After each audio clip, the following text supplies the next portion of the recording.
Najkrajšie sú pravdy Bohom nám zjavené, šťastné sú chvíle s Ježišom strávené.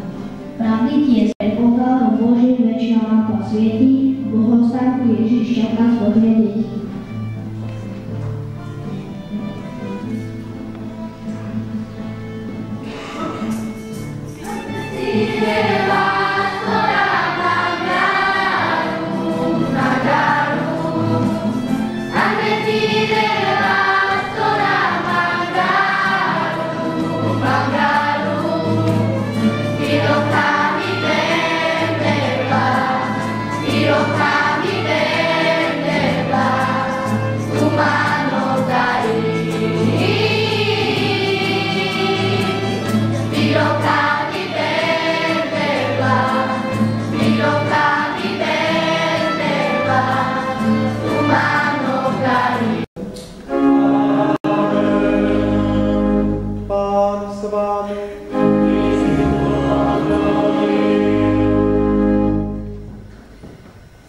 Drahé deti, drahí rodičia, drahí príbuzní, drahí bratia a sestry, zišli sme sa tu dnes na slávnosti prvého svätého príjmania. Svätá omša je obetovaná za zosnulého Antona Kováča. Drahé deti, dnes sme sa tu zišli kvôli tomu, že prvýkrát príjmete Pána Ježiša v Eucharistii.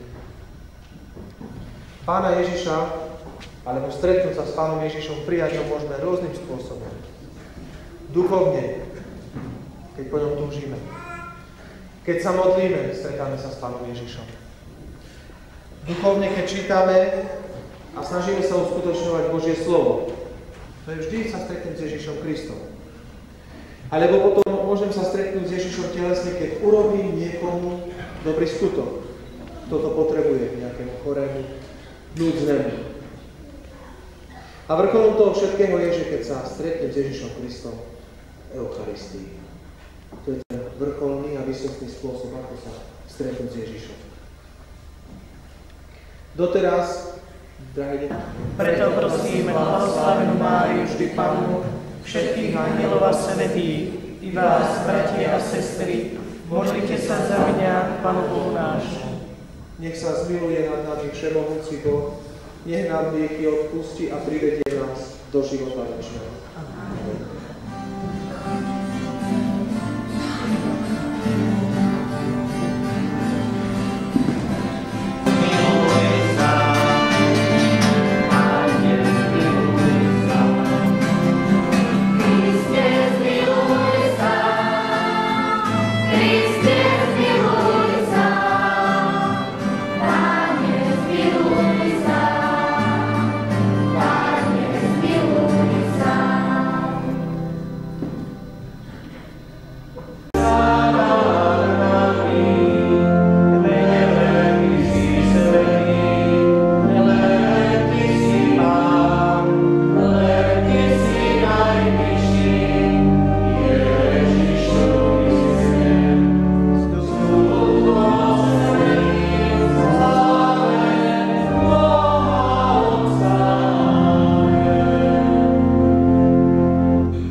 Bože láskavý Otče, Ty si poslal na svet svojho Syna, večné slovo pravdy a Ducha Svätého posvetiteľa. A tak si zjavil ľuďom nevyspytateľné tajomstvo božského života.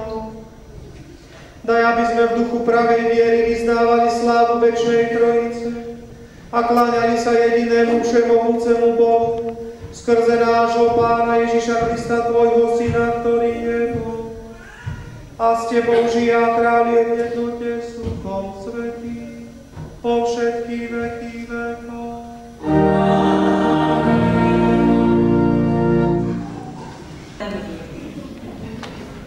Opýtaj sa len národných čias, ktorý bol s Tebou, od dňa, keď Boh stvoril človeka na zemi. Pýtaj sa po jedného konca nebies, po druhý. Stalo sa niekedy niečo také veľké ako toto?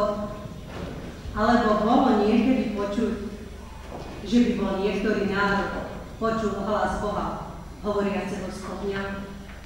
Ako si počul ty a zostal si nažive?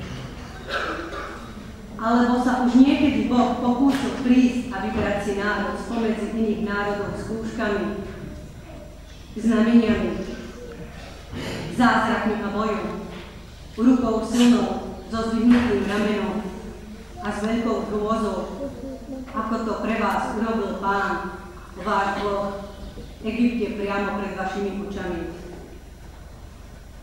Dnes teda vec a uchovaj si v srdci, že len Pán je Boh hore na nebi i dolu na zemi.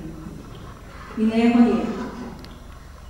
Zachovávaj jeho prikázania a ustanovenia, ktoré ti ja dnes prekladám, aby dobre bolo tebe i tvojim synom po tebe a aby si dlho žil v krajine, ktorú ti dá Pán tvoj Boh.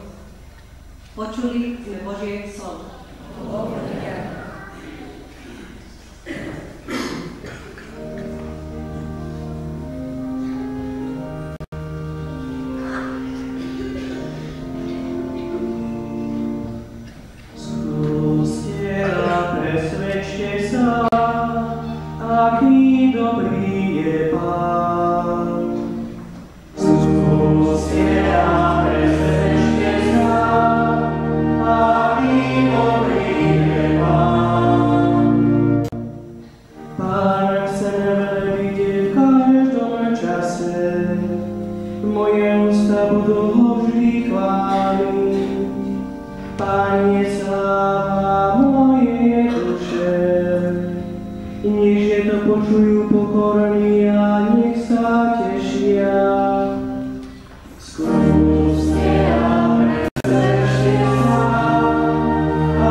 Čítanie zo svätého Evanjelia podľa Matúša.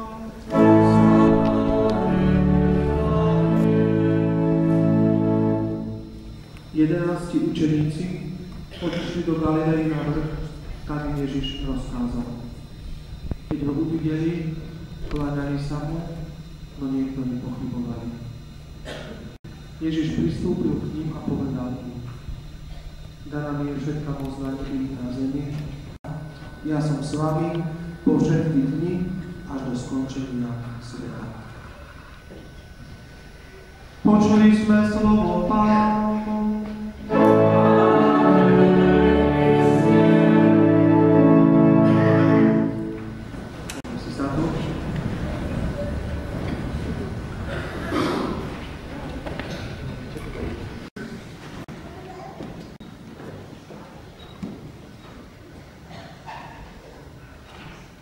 Takže, drahé deti, drahí bratia a sestry, zišli sme sa dnes, aby ste vy, drahé deti, v živote zažili novú skúsenosť. Stretli sa s Kristom v Eucharistii. Všetko to, čo nepoznáme, čo sme ešte nikdy nezažili, tak sme na to veľmi zvedaví. A zda mi dáte za pravdu, že je to tak. Neviem, čo vás, drahé deti, čo očakávate, alebo čo si myslíte, aké to bude, keď prídeme Eucharistiu. Ja, keď som bol malý chlapec, podelím sa s vami s takou jednou skúsenosťou, jedna z vecí, na ktorú som bol zvedavý, a bolo to azda iba taká detská predstava, čo to asi so mnou urobí, a ako zrejme tá Eucharistia, ako chutí. Čo to je to, po čo chodia dospelí dopredu k oltári? Čo myslíte, deti? Čo sa s vami stane, keď príjmete Eucharistiu? Má nejakú zvláštnu chuť? Čo myslíte? Ako chutí Ježiš Kristus?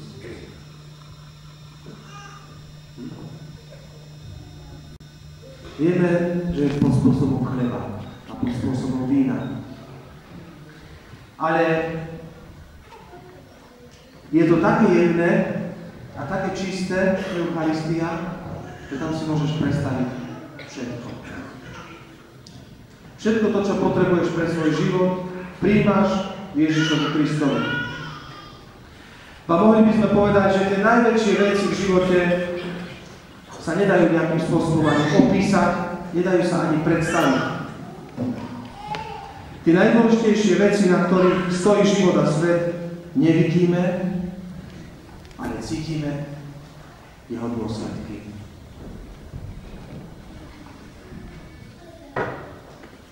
Tak je to, drahé deti, aj s Ježišom prítomným v Eucharistii. Kedy si dávno svätý Tomáš Akvinský napísal v jednej zo svojich piesní: Zrák mojich ľudí chceli by ma oklamať, ale sluch ma učí pevnú vieru mať. Že ste sa stali novým stvorením a obliekli ste si Krista. Vaši rodičia a príbuzní nech vám pomáhajú slovom.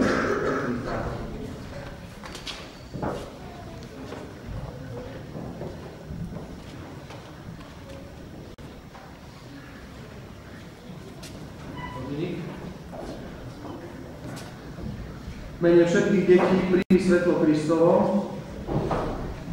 Drahé deti, chráňte si toto svetlo, aby ste vždy kráčali vo svetle Kristovom ako deti svetla a vytrvali vo viere až do konca.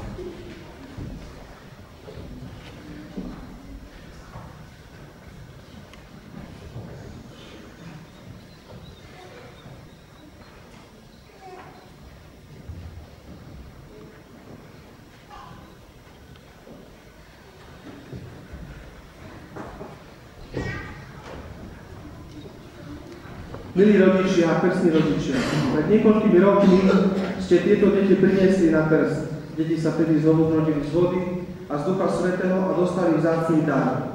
Účasť na Božom živote. Sľúbili ste, že ich budete vychovávať tak, aby sa v nich božský život stále zveľaďoval. Vyznali ste vieru Ježiša Krista a v tejto viere sa udelil deťom krst. Teraz ich privádzate, aby mali účasť na oltárnej obete a prijali oltárnu sviatosť. Je to vzácna a svätá chvíľa, na ktorú sme vždy vďační a oslavujeme Pána, lebo je dobrý. Milé deti, pri vašom krste vaši rodičia a krstní rodičia vyznali krstnú vieru, ktorej ste boli pokrstené a stali ste sa Božími deťmi. Dnes, keď máte plnú účasť na svätej omši a príjmete sviatostného Spasiteľa, nášho Pána Ježiša Krista, obnovíte svoj žiť v slobode Božích detí. Zriekate sa vlábivých pokušení, aby vás neovládal hriech. Zriekate sa zlého ducha, pôvodcu a kniežaťa hriechu. Veríte v Boha Otca Všemohúceho, Stvoriteľa neba i zeme? Veríte v Ježiša Krista, jeho jediného Syna a nášho Pána, narodeného z Márie Panny, umúčeného a pochovaného, ktorý vstal z mŕtvych a sedí po pravici Otca? Veríte v Ducha Svätého, Svätú Cirkev všeobecnú, katolícku, spoločenstvo svätých, v odpustenie hriechov, vo vzkriesenie tela a v život večný? Chcete sa bližšie primknúť k Pánu Ježišu